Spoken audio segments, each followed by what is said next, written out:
네, 주안의 만나 5월 6일 금요일 묵상을 함께 나누도록 하겠습니다. 오늘 말씀은 룻기 3장 14절에서 4장 6절 말씀으로요.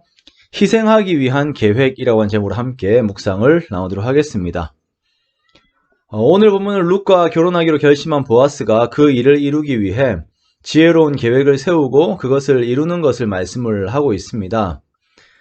사람이 무언가 계획을 세우는 목적은 보통은 자기 자신의 유익을 위함입니다. 내 유익을 위하여 일을 하는 것도 계획을 세우는 것부터 해서 상당한 수고가 이제 들어가죠. 그러나 만약 누군가 나를 살리기 위하여 구체적인 계획을 세우고 지혜를 발휘하고 그 계획을 이루어 간다면 그 동기는 딱 하나밖에 없습니다. 바로 그 상대방을 향한 사랑입니다. 오늘 보아스는 룻에 대한 사랑으로 인하여 그의 앞에 주어진 어려운 난관 앞에서 지혜를 발휘를 하는 것을 우리들에게 보여주고 있는데요. 밤새 보아스의 발치에 누워있던 룻은 사람들의 눈에 띄지 않기 위하여 서로 알아보기 어려운 새벽에 이제 일어납니다. 보아스는 룻과 자신의 안위를 위하여서 새벽에 빨리 나갈 것에 대해서 말하죠. 그리고 그의 마음을 정확하게 전달하기 위하여 룻에게 보리를 6번 되어주고 룻을 시어머니에게 보냅니다.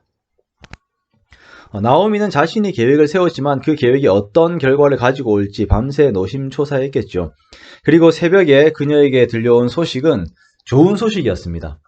그리고 보아스가 행한 일에 대해서 듣자 이것이 좋은 사인이라고 하는 생각을 하게 됩니다. 느낌이 좋아요. 그리고 이 일들을 잘 풀어갈 보아스의 행로를 기대하게 되지요. 나오미의 예상대로 보아스는 룻과 함께하기 위하여 일들을 풀어가게 됩니다. 룻과의 사랑 앞에 주어진 과제는 이제 법적으로 자기 자신보다 더 가까운 기업 물을 자가 그 의무를 포기하게 만드는 것입니다. 그래서 보아스는 성문에서 그를 만나 성읍 장로 10명을 증인으로 앉혀두고 자신의 이야기를 합니다. 보아스는 아주 지혜롭게 상대방의 마음을 공략합니다. 먼저 땅에 대한 이야기로 상대의 마음을 부풀렸다가 허점을 찌르는 공략을 해요. 자, 여기에서 처음으로 나오미의 땅에 대한 이야기가 나오게 되죠. 보아스는 그 사람 앞에서 나오미의 사정을 이야기합니다. 나오미가 자신에게 있는 땅을 팔려고 한다. 율법에 따라서 그것을 네가 사야 하는 의무가 있다. 그러자 이 사람은 그러면 자신이 그 땅을 모르겠다라고 이야기를 합니다. 아마 이 사람은 나오미의 사정을 잘 모르고 룻에 대한 정보도 별로 없었던 것 같습니다. 단순히 나이가 많은 나오미와 결혼을 하게 되면 아들이 없는 늙은 과부의 재산이 자연히 자신의 것이 될 것이니 그리 손해볼 것은 없을 것이라고 생각을 한 것 같습니다. 그러자 보아스는 그 밭을 소유함과 함께 모압 여인 룻과 함께 결혼을 해야 하고 그리고 나오미의 아들의 이름으로 기업을 세워야 함을 이렇게 이야기를 하지요. 자, 이 말을 들은 상대는 이렇게 말합니다. 나는 내 기업에 손해가 있을까 하여 나를 위하여 물으지 못하노니 내가 물을 것을 너와 당신이 물으라. 나는 물으지 못하겠노라 라고 말합니다. 이 말을 통하여 지금 보아스가 추진하고 있는 이 일의 성격을 알 수가 있어요. 즉 룻과 결혼을 하는 것은 누구에게든 손해가 되는 행위입니다.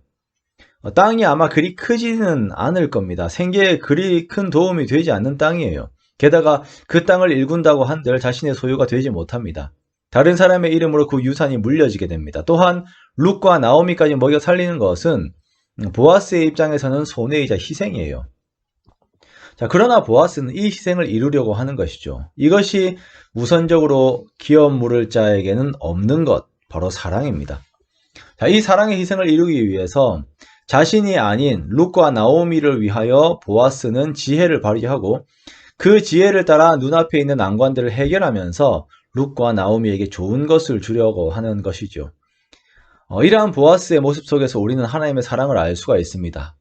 하나님께서 우리를 사랑하시는 것은 하나님의 입장에서는 끊임없는 소모이고 희생입니다. 그러나 하나님께서는 우리를 사랑하심으로 그 사랑이 동기가 되어 구속의 일들을 이루십니다. 에베소서 1장 4절에서 5절 말씀에는 구속 사역을 이루신 하나님의 동기에 대해서 분명하게 말씀을 하시죠. 곧 창세전에 그리스도 안에서 우리를 택하사 우리로 사랑 안에서 그 앞에 거룩하고 흠이 없게 하시려고 그 기쁘신 뜻대로 우리를 예정하사 예수 그리스도로 말미암아 자기의 아들들이 되게 하셨으니 하나님께서 오늘도 동일하게 이 사랑 안에서 우리를 위하시고 함께 하심을 믿고 마음의 힘을 얻는 우리가 되기 원합니다. 우리들의 앞에 난관들이 있을 것이지만 그러나 하나님께서 먼저 그분의 지혜 안에서 이 모든 것을 파하십니다. 우리를 사랑하시기 때문입니다. 그러므로 오늘 하루를 보낼 때에도 사랑받지 못하는 자처럼 자신을 여기는 것이 아니라 하나님께서 여전히 나를 사랑하심에 대한 그 마음의 힘을 얻고 담대하게 앞으로 나아가는 저와 여러분이 되시기 원합니다. 그렇게 정말 가슴을 펴고 오히려 복의 통로가 되는 저와 여러분의 복된 삶이 되시기를 주님의 이름으로 축원합니다.